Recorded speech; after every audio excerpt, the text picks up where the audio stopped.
నా పేరు doctor Rajesh Bukala, consultant physician at Renova hospitals. ఈరోజు మన టాపిక్ వర్షాకాలంలో వచ్చే వ్యాధులు, ఆ జ్వరాల గురించి డిస్కస్ చేసుకుందాం. సాధారణంగా మీరు గమనించుంటే ఆల్రెడీ చాలామందికి వైరల్ జ్వరాలు, ఫ్లూ జ్వరాలు కనిపిస్తున్నాయి.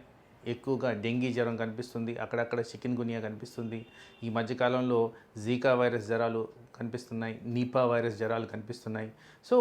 ఎక్కువ శాతంలో వైరల్ ఇన్ఫెక్షన్స్ ఎక్కువగా కనపడుతున్నాయి. ఈ వైరల్ ఇన్ఫెక్షన్స్లో కొద్దిగా తక్కువ శాతంలో కనిపించేది వైరల్ ఇన్ఫెక్షన్ కాదు, జ్వరాల్లో తక్కువ శాతం కనిపించేది టైఫాయిడ్, మలేరియా, అలాగే కాస్త లూజ్ మోషన్స్ అంటే అక్యూట్ గ్యాస్ట్రోఎంటరైటిస్ అంటాం. దాంట్లో హెపటైటిస్ వైరస్ ద్వారా కూడా కొన్ని ఇన్ఫెక్షన్స్ చూస్తూనే ఉన్నాం.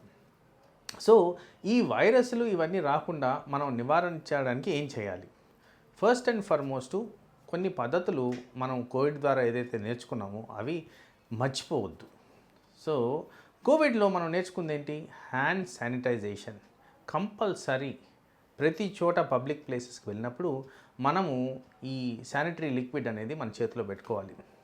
హ్యాండ్ శానిటైజేషన్ ఎంత ఫ్రీక్వెంట్గా మనం పబ్లిక్ ప్లేసెస్లో టచ్ చేస్తుంటామో, అంటే హ్యాండిల్స్ కానీ, లిఫ్ట్స్ కానీ, ఇంకా వివిధ రకాల ఏ పరికరాలను టచ్ చేసినప్పుడు వెంటనే చేతులకి శానిటైజర్ పూసేసుకొని క్లీన్ చేసుకోవడం అనేది ఫస్ట్ అండ్ ఫార్మోస్ట్.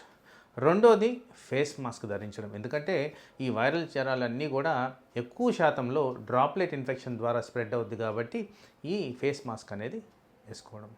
తర్వాత సోషల్ డిస్టెన్సింగ్, అంటే ఒక 6 అడుగులు గ్యాప్ అనేది ఎవరన్నా దగ్గుతున్నా తుమ్ముతున్నా వీలైన చోటంతా ఆ డిస్టెన్స్ మెయింటైన్ చేసిన వల్ల వ్యాధి స్ప్రెడ్ అవ్వకుండా కాపాడుకోవచ్చు. తర్వాత ఐసోలేషన్, సెల్ఫ్ ఐసోలేషన్ అనేది ఇంపార్టెంట్. ఒకవేళ మనకే ఫ్లూ జ్వరం వస్తే ఇంట్లో ఒక రూమ్ మనం తీసేసుకొని ఆ రూమ్లోనే ఉంటూ ఈ 5 నుంచి వారం రోజుల వరకు ఎక్కువగా రిస్ట్రిక్టెడ్ మూమెంట్స్ చేసుకుంటే మనకి మిగతా ఫ్యామిలీ మెంబర్స్కి రాకుండా ఆర్ కమ్యూనిటీలోకి రాకుండా మనం కాపాడుకోవచ్చు. ఇవే కాకుండా మనకి అండర్లయింగ్ డిజీజెస్ మోస్ట్ కామన్గా మనం గమనించేది ఏంటంటే డయాబెటీస్. ఈ డయాబెటీస్కి సంబంధించిన టార్గెట్ షుగర్స్ మెయింటైన్ చేయడం, అలాగే మీకు అండర్లయింగ్ వేరే conditions like cancer, liver disease, heart disease, kidney disease ఇలాంటివి ఉంటే వాటిని ప్రాపర్గా మెయింటైన్ చేసుకోవడం, అవసరమైన చోట డాక్టర్ దగ్గరికి వెళ్ళి సంప్రదించడం, ఇలాంటివన్నీ చేసుకుని వ్యాక్సినేషన్ ఇంపార్టెంట్గా at risk people, extremes of ఏజెస్లో వ్యాక్సినేషన్ అనేది రికమెండ్ చేస్తాం. ఫ్లూ వ్యాక్సిన్, న్యూమోకోకల్ వ్యాక్సిన్ ఇలాంటివన్నీ రికమెండ్ చేస్తుంటాం. మీ డాక్టర్ని సంప్రదించి ఆ వ్యాక్సినేషన్ వేసుకోవడం, ఇలాంటివన్నీ చేసిన దానివల్ల మనము ఈ వర్షాకాలంలో వచ్చే వ్యాధులు, ఈ వైరల్ జ్వరాలు వీటిలన్నీ నివారించుకోవచ్చు. అలాగే పరిసరాలు శుభ్రంగా ఉంచుకోవడం అనేది ఇంపార్టెంట్. ఎందుకు ఇక్కడ ఇంపార్టెంట్ అంటే, సపోజు ఈ టైఫాయిడ్ జ్వరం అనుకున్నాం. ఈ టైఫాయిడ్ జ్వరం వచ్చేది కాస్త ఫుడ్ ద్వారా వస్తుంటుంది ఆర్ కంటామినేటెడ్ ఫుడ్ ద్వారా వస్తుంటుంది. హ్యాండ్ హైజీన్ అనేది ఇక్కడ మళ్ళీ ఇంపార్టెంట్. నాన్ వెజిటేరియన్ ద్వారా ఎక్కువ శాతం టైఫాయిడ్ జ్వరం వస్తుందని కూడా సూచనలు ఉన్నాయి. అందుకోసం ఇలాంటివి అవాయిడ్ చేయడం, బయట వస్తువులు తినకపోవడం, ఇలాంటివన్నీ చేసిన దానివల్ల మనకి ఇన్ఫెక్షన్ వచ్చే ఛాన్స్ తక్కువగా ఉంటుంది. తర్వాత ఇంకొక ముఖ్యమైన ఏరియా ఏంటంటే, మనకి దోమల ద్వారా వచ్చే వైరస్లో ఈ జీకా వైరస్ ఒకటి, డెంగీ వైరస్ ఒకటి, చికెన్ గునియా వైరస్ ఒకటి, ఇలాంటి వైరస్లు దోమల ద్వారా వస్తాయి. కాబట్టి దోమలు ఎక్కడైతే ఎక్కువగా ఉంటాయో అది ఆ ప్లేసెస్ అవాయిడ్ చేయాలా. ఇంట్లో కూడా కొంత హ్యూమిడిటీ కానీ వెట్నెస్ కానీ తక్కువ ఉండేటట్టు చేసుకోవాలి. ఇలాంటివన్నీ చేసిన దానివల్ల దోమల్ని నివారించవచ్చు. అవసరమైన చోట దోమలు నివారించే మందులు వాడడం కూడా సమంగా మనం చేయాల్సిన అవసరం.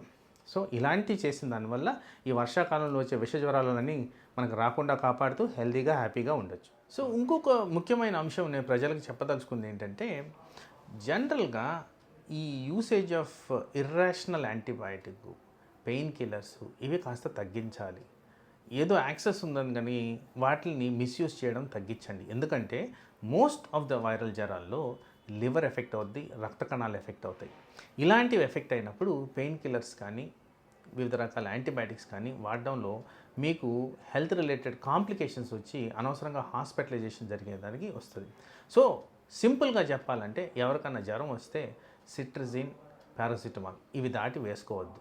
ఒకవేళ జ్వరం తగ్గకుండా కంటిన్యూస్గా హై గ్రేడ్ ఫీవర్ అంటే 103, 104 అలా మెయింటైన్ అవుతుంది, మీరు మందులు వాడుతున్నా, ఇది పారాసిటమాల్, సిట్రజిన్ వాడుతున్నా, ప్లీజ్ డాక్టర్ని సంప్రదించండి.